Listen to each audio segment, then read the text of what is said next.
주님의 그 높으신 이름의 권세와 크신 영광을 찬양하오니 저의 찬양을 받아 주옵소서.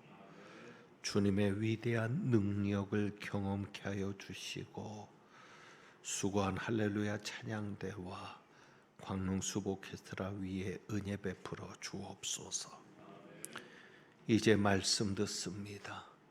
한 주간 고단한 삶에 지쳤는데 피곤치 않게 하여 주시고 말씀에 집중할 수 있도록 성령님 역사하여 주옵소서.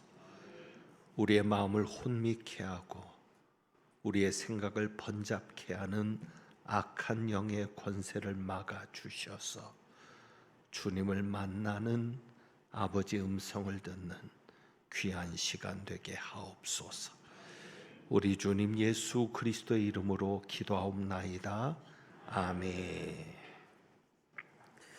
주보에 있는 2주간의 묵상 우리 보고 말씀 듣습니다. 오늘은 토마스 머튼의 말입니다. 우리 한번 같이 읽겠습니다. 같이 읽습니다. 하나님과 돈독한 연합을 이루는 것은 그리스도에게 일상의 의무이면서 또한 인생의 의무이다. 아멘. 우리에게 귀한 의무가 있다면 하나님과 하나가 되는 겁니다. 영어에 보면 영적으로 하나가 되어서 진보를 이루어야 되는 것인데 날마다 주님과 하나가 되고 하나됨이 더욱더 성숙되어질 수 있기를 주님의 이름으로 축복합니다. 오늘 말씀은 이해하기가 참 어려운 말씀입니다. 9절에 보면 내가 너희에게 말하노니 하면서 예수님께서 비유를 통해서 주시는 말씀의 결론이 불의의 제물로 친구를 사귀라라고 말씀합니다. 불의의 제물로 친구를 사귀어라. 자, 그렇다면 불의의 제물이 무엇인가 궁금해집니다. 불의의 제물. 그러면 모든 제물이 불의하다고 말씀하시는 건가? 모든 제물이 불의하면 부자가 되어서는 안 되고 제물을 모아서도 안 된다고 말씀하시는 것인가 라는 생각도 듭니다. 불의의 제물로 친구를 사귀라고 하시는데 그렇다면 친구를 사귄다고 하면 불의한 방법으로 제물을 모아도 괜찮다는 말씀인가 라는 생각도 들게 됩니다. 우선 부자에 대해서 먼저 생각을 합니다. 1절에 보면 어떤 부자에게 청지기가 있는데 라고 말씀합니다. 부자가 등장을 하는데 이 부자는 좋은 사람인가 나쁜 사람인가 라는 생각을 합니다. 8절에 보면 이 청지기는 옳지 않은 청지기라고 8절에 예수님이 명확하게 규정을 합니다. 그래서 주인이 이 옳지 않은 청지기가 이를 지혜 있게 하였으므로 칭찬하였다. 그러니까 청지기가 옳지 않은 청지기인 것은 분명한데 그렇다면 이 부자는 옳은 사람인가 잘못된 사람인가 좋은 사람인가 아니면 나쁜 사람인가에 대한 것은 명확하게 규정되어 있지 않습니다. 여기에 청지기에게 모든 것을 맡긴 사람입니다. 이 청지기는 창세기에 나오는 요셉처럼 주인의 모든 소유를 맡아서 운영하고 관리하는 사람입니다. 그러니까 관리인이라고 할 수 있겠습니다. 그래서 한 청지기를 신임을 해서 자기의 모든 소유를 맡긴 사람입니다. 그런데 1절과 2절에 보면 좋은 사람같이 생각되지는 않습니다. 1절을 보면 이렇게 되어 있죠. 그가 주인의 소유를 낭비한다는 말이 그 주인에게 들린지라. 그래서 청지기를 세워서 자기의 모든 소유를 맡겼는데 그 청지기가 자기의 소유를 낭비한다는 소문을 듣는 겁니다. 그래서 2절에 네가 보던 일을 세마라, 청지기 직무를 계속하지 못하리라 하면서 그 청지기를 해고하는 겁니다. 여러분, 이것이 좋은 사람이 할 수 있는 모습입니까? 아무리 생각해도 그렇지 않습니다. 왜요? 소문만 듣고 직원을 자를 수 있겠습니까? 여러분이 사장이라면 그저 소문만 듣고 직원을 자를 수 있겠습니까? 자초지종을 살펴보지도 않고 여러 가지를 살펴보지도 않고 그저 소문 하나로 불러서 이렇게 말하는 거죠. 네가 보던 일을 세마라. 그 얘기는 뭐냐면 장부를 다 내놔라. 네가 관리하던 것을 다 넘겨라. 그리고 청지기 직무를 계속하지 못할 것이다. 무엇만으로? 소문만으로. 2절을 보면 우리가 잘못 생각할 수 있는 표현이 이겁니다. 주인이 그를 불러 묻죠. 내가 너에 대하여 들은 이 말이 어찌 됨이냐. 그러니까 주인이 종을 불러서 내가 너에게 들은 이 말이 어찌 됨이냐라고 묻는 것처럼 생각이 될 수 있습니다. 그러니까 자초지종을 묻는 것처럼 그렇게 생각할 수 있지만 이것은 우리나라 말 번역으로는 질문의 형식으로 되어 있지만 원어적으로는 의문문이 아닌 감탄문입니다. 무슨 얘기냐면 이유나 상황을 물어보려고 말하는 게 아닙니다. 네가 이렇게 내 소유를 낭비했는데 도대체 어떤 이유에서 어떤 상황에서 이렇게 했느냐, 나한테 좀 설명을 해봐라라고 묻는 게 아니라 감탄입니다. 무슨 감탄이요? 실망과 책망을 나타내는 감정적인 표현인 겁니다. 그러니까 다시 말하면 이런 것이 되는 거예요. 네가 어찌 나한테 이럴 수가 있어? 분노하는 거죠. 네가 어찌 나한테 이럴 수가 있어? 그러니까 자초지종은 알아보지 않고 그저 소문만 듣고는 감정적으로 반응하면서 그 자리에서 자르는 겁니다. 이것을 과연 좋은 사람이라고 말할 수 있겠는가? 좋은 주인이라면, 좋은 사장이라면 소문만 듣고는 판단하지 않을 겁니다. 사실관계를 확인해서 결론을 내릴 거죠. 그렇지 않았습니다. 그리고 또 한 가지는 이자를 받은 것을 보아도 좋은 사람은 아닐 겁니다. 율법은 이자를 받는 것을 금하고 있습니다. 돈놀이를 하지 못하게 해요. 출애굽기 22장 25절에 보면 이렇게 말하거든요. 네가 만일 너와 함께한 내 백성 중에 가난한 자에게 돈을 구워주면 너는 그에게 채권자같이 하지 말아라. 그리고 분명하게 이야기합니다. 이자를 받지 말 것이며, 어떤 경우에도 돈이 필요한 사람을 가지고 이자 놀이를 하지 못하도록 하는 게 율법입니다. 그러니까 율법대로 지켜야 되는데 편법이 생기는 겁니다. 하나님이 이자를 받지 말라고 했으니까 이자를 받지 않는데, 문제는 어떻게 편법을 쓰느냐? 이자만큼 원금을 빌린 것으로 증서를 만드는 겁니다. 겉으로는 이자를 받지 않은 거예요. 원금을 돌려받은 거지만 실제로 갚아야 될 원금의 절반은 이자가 되는 거죠.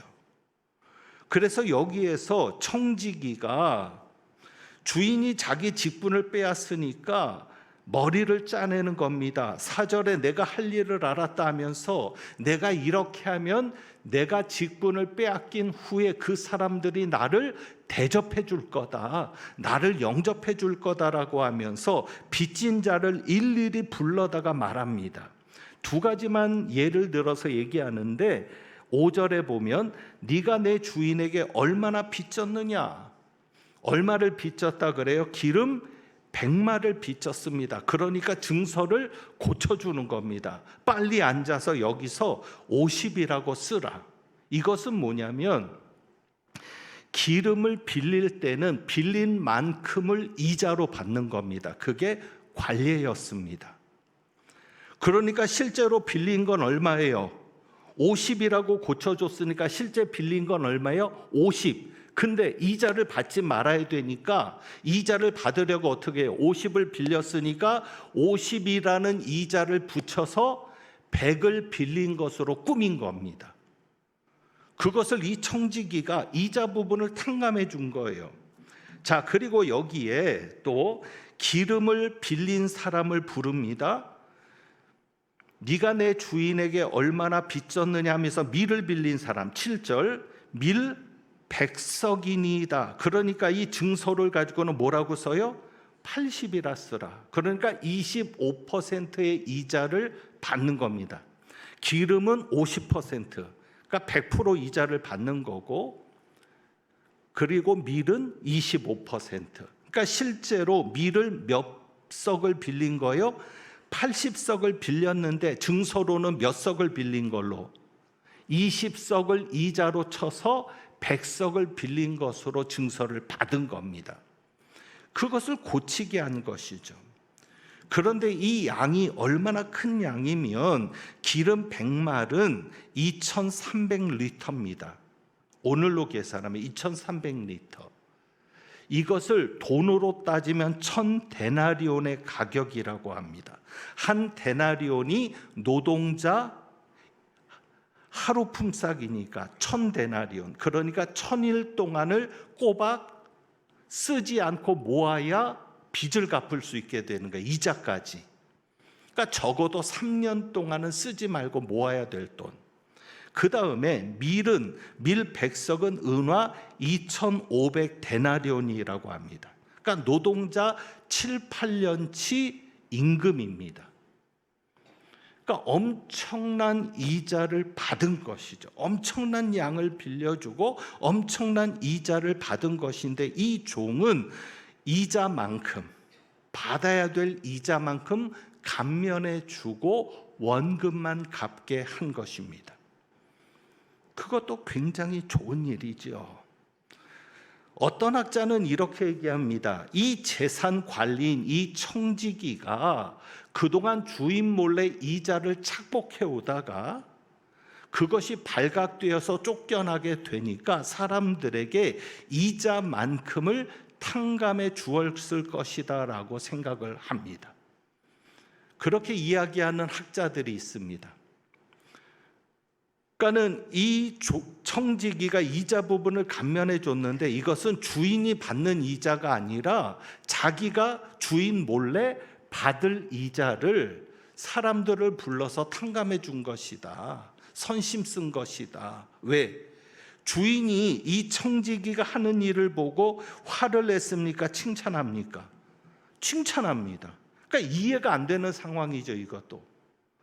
자기가 받아야 될 것을 그만큼 충나게 했는데 그 청지기를 칭찬하니까 그런 이야기를 하는 거예요. 주인은 이자를 받지 않았는데 청지기가 주인 몰래 이자를 받았고 착복을 했고 그것이 발각이 되니까 사람들을 불러서 자기가 받을 이자를 탕감해 주었다. 그런데 성경을 읽어보면 그 말이 틀렸다는 것을 알 수 있습니다. 어떻게 해요? 자, 3절 봅니다. 해고 통지를 받으니까 청지기가 이렇게 말하죠. 주인이 내 직분을 빼앗으니 내가 무엇을 할까? 뭐라고 얘기하죠? 땅을 파자니 힘이 없고 빌어먹자니 부끄럽구나. 실업자가 되고 보니까 이제 먹고 살 길이 막막한데 내가 뭘 해야 먹고 살 수 있을까? 땅을 파자니 힘이 없고 빌어먹자니 부끄럽다. 그래서 빚진 자들을 불러다가 선심을 쓴 거거든요. 자, 만약에 이 청지기가 주인 몰래 이자를 받아가지고 착복을 했다면 이런 이야기를 할 필요가 있습니까? 없습니까? 없습니다. 왜? 모아놓은 돈이 있을 거 아니에요. 모아놓은 돈이 있을 텐데 내가 앞으로 어떻게 먹고 살 거를 걱정할 이유가 없잖아요. 이렇게 걱정을 했다는 이유는 청지기가 이자를 받았다 안 받았다? 안 받았다. 그리고 무엇보다도 청지기가 사람들을 불러서 일일이 묻습니다. 네가 내 주인에게 얼마나 빚졌느냐. 만약에 이 청지기가 이자를 받는 걸로 했다면 물을 이유가 있어요 없어요? 없어요. 자기가 다 기록해 놨을 거 아니에요. 몰래 이중장부를 만들어서. 그러니까 이 내용만 잘 읽어봐도 이 이자는 청지기가 받은 게 아니라 누가 받은 거다? 주인이 받은 거다. 결국 이 주인이 이렇게 이자를 받지 말라고 했던 하나님의 말씀을 어기고 이자를 받은 이 주인을, 이 부자를 좋은 사람이라고 말할 수 있겠는가?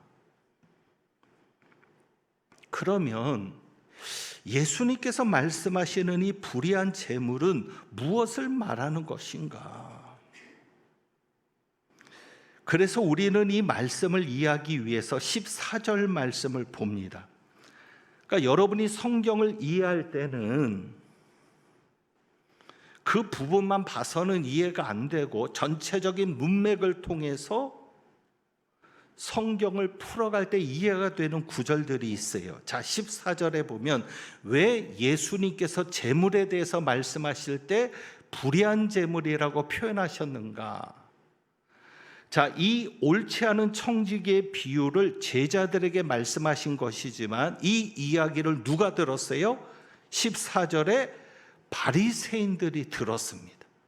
그런데 이 바리새인들은 어떤 사람들이라고 말합니까? 돈을 좋아하는 자들이라고 말합니다.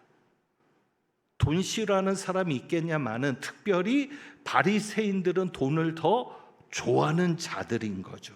그래서 예수님의 말씀을 듣고는 비웃는 겁니다. 예수님은 이 바리새인들 때문에 불의한 재물이라고 표현하시는 겁니다. 왜 그런가?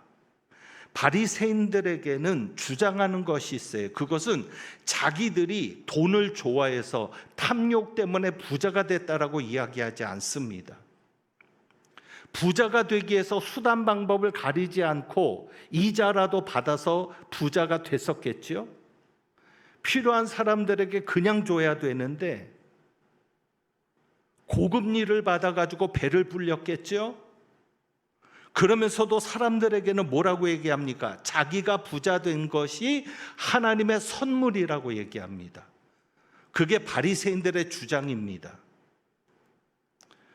자기들이 부자 된 것은 하나님의 선물이야. 우리로 말하면 하나님이 내게 복을 주셔서 부자가 된 거야 라고 주장하는 겁니다. 그러면 하나님이 왜 복을 주셨느냐? 바리새인들의 주장 가르침은 이겁니다. 의로운 자에게 주시는 선물이 재물이라는 겁니다. 그러니까 자기들이 부자라고 주장하는 것은 자기들은 하나님 앞에 무엇을 받은 자들이라는 거요? 선물을 받은 자라는 거예요. 무슨 자이기 때문에? 자기들이 의로운 자이기 때문에. 그러니까 그들이 가진 재물은 의로운 재물이 되는 거예요. 그래서 15절에 보면 예수님이 이렇게 말씀하시잖아요. 15절. 너희는 사람 앞에서 스스로 옳다는 자들이나 그러나 너희 마음을 누가 아신다? 하나님이 아신다. 너희는 스스로 사람들 앞에서 의인이라고 말하지만 하나님이 너희를 아신다. 너희는 절대 의인이 아니야. 그리고 너희들이 가진 재물은 의로운 재물이 아니라 무슨 재물이야? 불의한 재물이야. 누구처럼? 이 부자처럼. 이해되십니까? 바리새인들을 책망하고 그들이 가진 생각을 깨뜨리는 표현이 불의한 재물인 거죠. 물론 하나님이 주셔서 복을 받는 것이 있습니다. 하나님이 주셔서 부자 되게 하시는 것이 있습니다. 저는 여러분이 그런 부자 되기를 원합니다. 불의한 재물이 아니라 하나님이 주시는 재물, 하나님이 주시는 복으로 부자 되기를 원합니다. 13절에 보면 집 하인이 두 주인을 섬길 수 없나니 혹 이를 미워하고 저를 사랑하거나 혹 이를 중여기고 저를 경히 여길 것임이니라. 너희는 하나님과 재물을 겸하여 섬길 수 없느니라. 그러니까 바리새인들은 뭘 주장하는 거예요? 우리가 이렇게 부자가 된 것은 하나님을 잘 섬겼기 때문이라는 거죠. 그런데 예수님은 지금 뭐라고 얘기해요? 하나님과 재물을 겸하여 섬길 수 없다. 너희가 부자가 된 것은 재물을 섬기는 것 때문이었다. 너희는 돈을 좋아하는 자들이 아니냐, 탐욕스러운 자들이 아니냐. 너희의 재물이 의로운 재물이라고 할 수 있냐? 하나님이 주신 복이라고 말할 수 있냐? 아니다. 하나님을 제대로만 섬기면, 우리가 돈을 섬기는 게 아니라 하나님만 제대로 섬기면 물질도 누가 주신다? 하나님이 주신다. 저는 여러분이 그런 복을 받기를 원합니다. 정말 하나님 앞에서 스스로 옳다 여기는 자가 아니라 하나님이 여러분의 마음까지도 인정하셔서 지금 네가 가지고 있는 그 재물은, 네가 지금 누리고 있는 그 복은 내가 준 복이야, 내가 널 인정해라고 말할 수 있는 여러분들이 되시기를 원합니다. 여기에서 중요한 것은, 예수님이 이 말씀을 하시는 것은 재물의 성질을 얘기하는 게 아닙니다. 결론은 이거잖아요. 불의의 재물을 어떻게 하라? 친구를 사귀어라. 어떤 형식으로든 여러분이 재물을 가지게 되고 하나님이 주시는 복을 가지게 되었을 때 그것을 나를 위해서만 쓰지 말고 밥도 한번 사고 대접도 하고 필요한 자들에게 베풀기도 하고 그것을 어떻게 해라? 친구를 사귀어라. 왜? 이 땅에서 재물이 없어질 때가 온다는 거잖아요. 9절에 그 재물이 없어질 때, 그래서 사람을 얻는데 내가 가진 복을, 내가 가진 재물을 사용하면 그 사람이 내가 어려워졌을 때 나를 영접해 줄 수 있다는 거죠. 결국 여기에서 예수님이 이 청지기 비유를 통해서 칭찬하고자 하는 것은 뭐예요? 앞날에 대해 미리 준비한 것을 칭찬하는 거죠. 그래서 8절에 이 옳지 않은 청지기가 이를 지혜 있게 하였다. 지혜 있게 했다는 얘기는 뭐예요? 미래를 준비했다는 거죠. 그것이 지혜로운 것이라는 거죠. 어떻게 미래를 준비합니까? 자기가 벌 수 없을 때, 가난해졌을 때 자기를 도울 수 있는 친구를 만들었다는 것이죠. 그런데 여기에서 예수님께서는 땅의 문제만을 얘기하지 않습니다. 9절에 보면, 그러니까 우리가 미래를 준비할 때 이 땅에서에만 미래를 준비할 것이 아니라 예수님은 이 비유 속에서 이것을 말씀합니다. 그리하면 그 재물이 없어질 때 그들이 너희를 어떻게 영주할 처소로 영접하리라. 영주할 처소. 영주할 처소가 무엇입니까? 영원히 거주할 처소를 말합니다. 하나님이 임재하시는, 하나님이 함께 하시는 영원한 처소, 초월적인 나라, 그것이 어디예요? 천국이죠. 우리는 하나님이 우리에게 주시는 재물, 하나님이 우리에게 주시는 복을 우리 주변에 있는 이웃들이나 가난한 이들이나 필요한 이들을 위해서도 사용하면서 그들이 우리가 어려워졌을 때 우리를 영접할 수 있는 친구가 되어주는 것도 중요하고, 하나님이 우리에게 있게 하신 것을 우리는 무엇을 위해서? 천국을 위해서 사용하는, 다시 말하면 우리의 미래 준비는 무엇을 위한 준비요? 천국을 위한 준비가 되어지기를 원합니다. 왜요? 어느 날 갑자기 재물이 없어질 때가 온다. 그것은 뭐예요? 어느 날 갑자기 일을 그만둘 때가 오죠. 그때가 언제예요? 우리가 이 세상을 떠날 때. 그래서 예수님께서 누가복음 16장에 이 비유 속에서 그 다음에 나오는 비유가 뭐예요? 한 부자가 있어. 부자와 거지 나사로의 비유죠. 갑자기 죽음이 오는 거예요.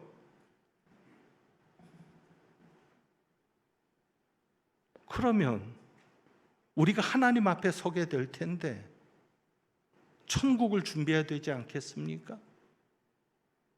친구를 사귀지 못한 부자는 어디로 갔어요? 지옥을 갔어요. 갑자기 없어질 때가 왔는데 그럴 때 지옥을 갔어요. 누구도 영접해 주지 않았어요. 왜? 부자는 자기의 재물을 가지고 아무것도 하지 않았어요. 자기 집 앞에 거짓 나사로가 있는데 먹지 못해서 굶주려서 그저 상에서 떨어지는 부스러기라도 먹으려고 얼마나 배가 고팠으면. 그런데 남아서 버릴지언정 그 거지한테, 나사로한테 아무것도 주지 않았던 부자, 누구도 그를 영접하지 않았습니다. 어디에서? 천국에서.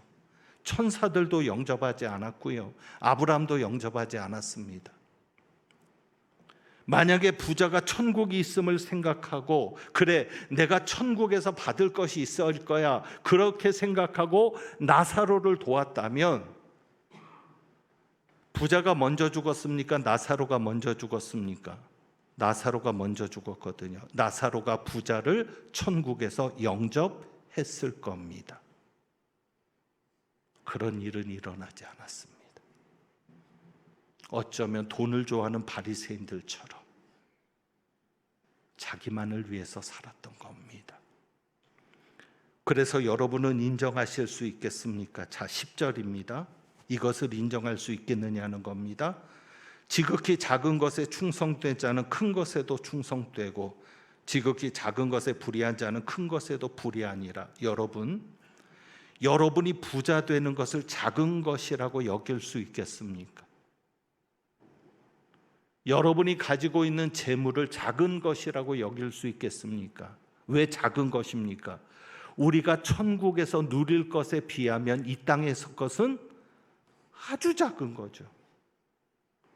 그리고 11절, 너희가 만일 불의한 재물에도 충성하지 아니하면 누가 참된 것으로 너희에게 맡기겠느냐. 여러분, 우리가 가진 재물은 참된 것이 아니라는 것을 인정하실 수 있겠습니까? 실제로 우리에게 있어서 참된 것은 어디에서밖에 없어요? 천국에서밖에 없어요. 재물은 참된 것이 아니에요. 그냥 그림자예요. 있다가도 없고 없다가도 있을, 그게 진짜가 아니에요. 우리에게 있어서 진짜는 천국에서 주어지는 것이 진짜죠. 그리고 12절입니다. 너희가 만일 남의 것에 충성하지 아니하면 누가 너희의 것을 너희에게 주겠느냐. 남의 것에 충성하지 않으면, 여러분이 가진 재물이라도 그것이 남의 것이라는 것을 인정하시겠습니까? 왜 남의 것입니까? 여러분 그 재물 가지고 갈 수 있어요? 그렇게 아까워하면서 먹지 않고 쓰지 않고 모았던 그 돈 가지고 가실 수 있어요? 내 것이라고 말할 수 있습니까? 남의 겁니다. 그런데 예수님 이렇게 말씀하거든요. 너희가 만일 남의 것에 충성하지 않으면 누가 너희의 것을 너희에게 주겠느냐. 그럼 이 말을 바꾸어 말하면 우리가 남의 것에 충성하면 우리의 것을 우리에게 주신다는 말씀이죠. 우리의 것이 뭡니까? 자, 제가 예를 한번 들죠. 제게 10만 원이 있습니다. 근데 반응은 똑같네요. 우리 목사님 10만 원밖에 없을 리가 없어. 그래, 100만 원이 있습니다. 제가 가진 이 100만 원은 남의 겁니다. 왜?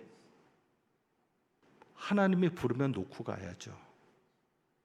그런데 이 100만 원이 내 것이 될 수 있는 비결이 있습니다.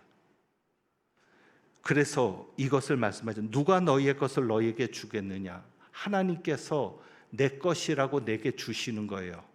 어디에서? 천국에서. 왜? 이 100만 원을 가지고 100만 원이 필요한 사람을 도우면, 100만 원이 필요한 일에 쓰면 주님의 영광을 위해 쓰여진다든지, 그러면 천국에서 내게 주시죠. 그것이 내가 천국에서 영원히 누리는 내 것이 되는 거죠. 바로 그것을 말씀하는 거죠. 여러분은 여러분이 가진 그 재물 작은 것으로 여기고 참되지 않은 헛것이라고 생각하고 내 것이 아닌 남의 것이라고 생각하면서 그것을 무엇을 위해서? 천국이 있음을 알고 천국을 위해서 준비하며 천국을 위해서 사용하는 사람이 되실 수 있겠습니까? 말씀을 맺습니다. 바리새인들처럼 돈을 좋아하는 자 되지 않기를 원합니다. 돈을 섬기는 자가 아니라 하나님을 섬기는 자가 될 수 있기를 원합니다. 그래서 하나님이 주시는 복, 하나님이 주시는 물질로 여러분이 가진 그 재물은 불의한 재물이 아닌 하나님이 여러분을 의롭다고 인정해서 하나님이 주시는 상급이기를 원하고 하나님이 주신 그것을 가지고 이 땅에서 천국을 준비하면서 그렇게 살아서 천국에서 영원히 하나님이 주시는 것으로 만족하고 누리며 살아갈 수 있는 여러분들이 되시기를 원합니다. 나사로처럼 그렇게 아브라함의 품에서 하나님의 품에서 영원히 살 수 있기를 원하고 절대 이 땅에서 영원히 살 것처럼은 살지 않는 미래를 준비할 수 있는 저와 여러분이 되기를 주님의 이름으로 부탁합니다. 그래서 우리가 한번 이 찬양 드려봅니다. 주보에 있는 찬양, 손에 있는 부귀보다, 그리고 내가 주인 삼은 것 모든 것 내려놓고 물질이 내 주인이 아니라 오직 하나님만이 내 주인이시며 예수 그리스도만이 나의 주님이십니다. 그와 같은 고백을 가지고 우리 한번 이 찬양 드립니다.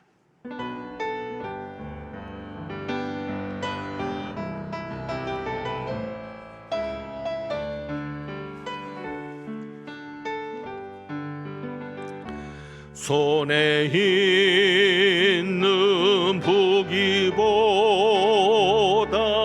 주를 더 사랑하는가?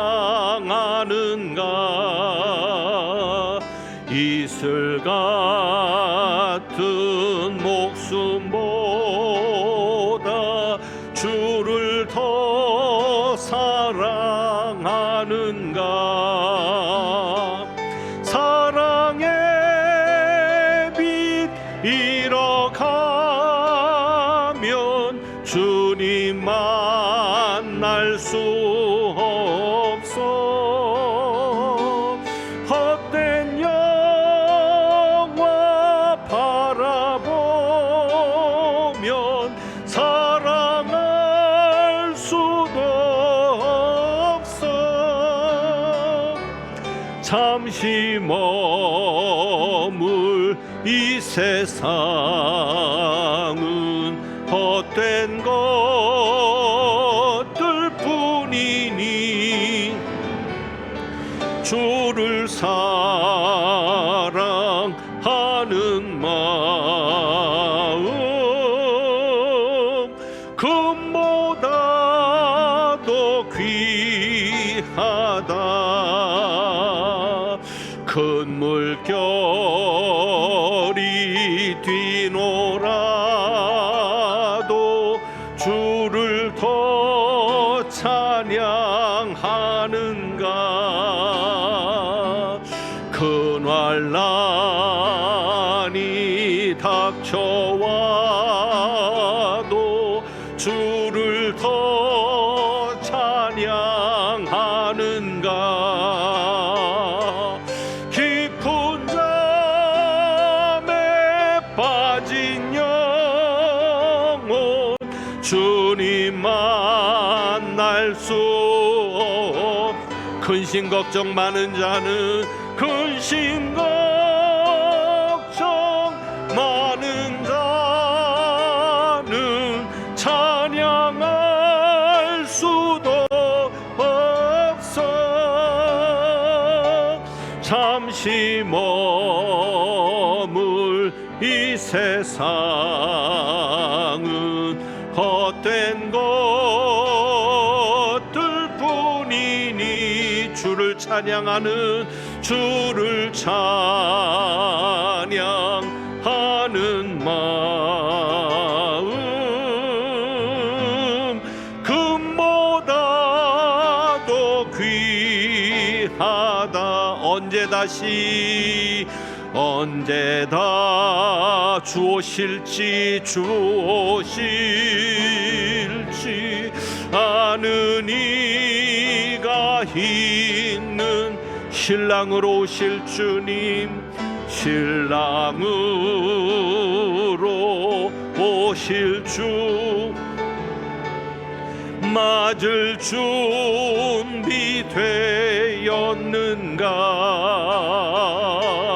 기름 없는 등불 들면 주님 만날 수 없어.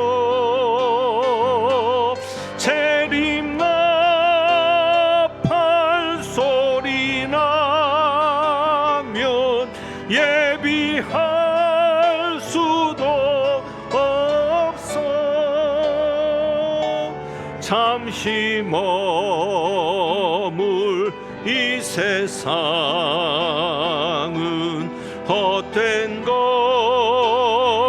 것들 뿐이니 주를 맞을 준비함이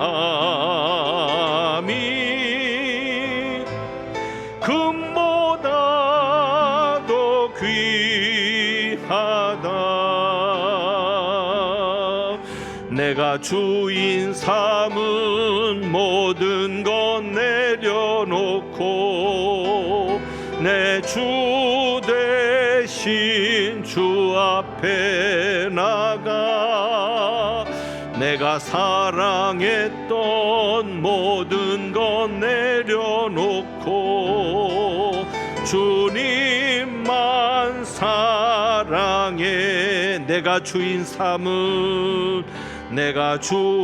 삼은 모든 것 내려놓고 내 주 대신 주 앞에 나가 내가 사랑했던 모든 것 내려놓고 주님만 사랑해.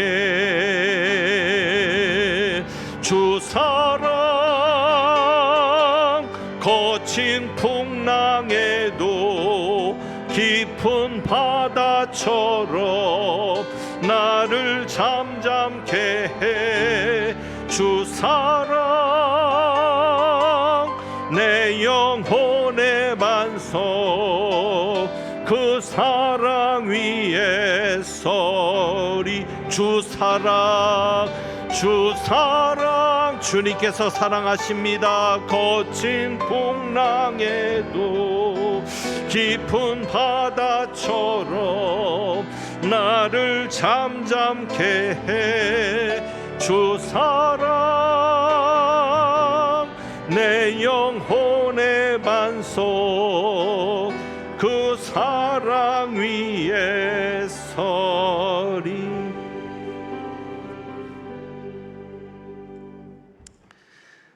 기도합니다. 하나님 아버지, 우리는 이 세대 아들들이 아니라 빛의 아들들인데 우리 삶을 돌아보면 부끄럽기 그지 없습니다. 이 세대는 돈 때문에 울고 돈 때문에 웃는데 우리도 그렇게 돈 하나에 행복하고 불행하며 돈이 있으면 안심하는 어리석음으로 살아가니 용서하여 주옵시고, 이 세대는 그저 잘 먹고 잘 살게만 해준다면 어떤 지도자이든 상관없다라고 여기는 세대인데, 그럼에도 불구하고 우리는 하나님의 뜻 가운데서 하나님이 원하시는 대로 살아가야 되는 빛의 자녀들인데, 이 어려움을 주님께서 살펴보시고 이끌어 주시기를 원합니다. 저희도 힘듭니다. 어렵습니다. 하나님이 주신 복을, 하나님이 주시는 재물을 가지고 누리며 살기를 원하고, 하나님께서 우리에게 복 주셨을 때 그 복을 하나님의 나라를 위하여, 하나님의 의를 위하여, 미래를 위하여 준비하며 천국을 위하여 준비하며 살아가는 저희들 되게 하옵소서. 하나님과 재물을 겸하여 섬길 수 없다 하셨는데 우리는 재물을 섬기는 것도 아니요 돈을 좋아하는 자가 아닌 하나님을 섬기는 자요 하나님을 사랑하는 자임을 고백하는 귀한 예물을 주님 앞에 드립니다. 저희가 드리는 이 예물 기쁘게 받아 주셔서 하나님만이 하실 수 있는 놀라운 치유와 회복과 놀라운 기적의 역사를 경험하며 우리의 삶이 하나님의 살아계심을 드러내는 복된 삶이 될 수 있도록 예물들이 모든 손길들, 자녀 손들 붙잡아 주시옵소서. 하나님은 내게 복을 주시고 너를 지키시기를 원하며 하나님은 그의 얼굴을 내게 비추사 은혜 베푸시기를 원하며 하나님은 그 얼굴을 내게로 향하여 드사 평강 주시기를 원하노라.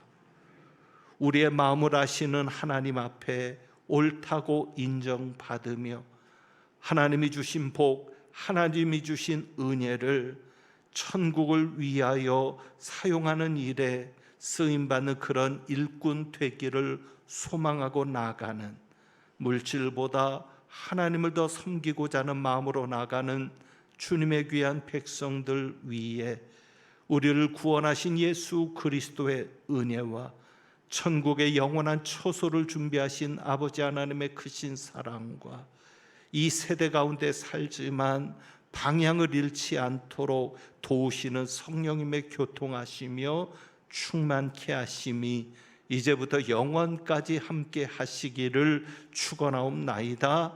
아멘.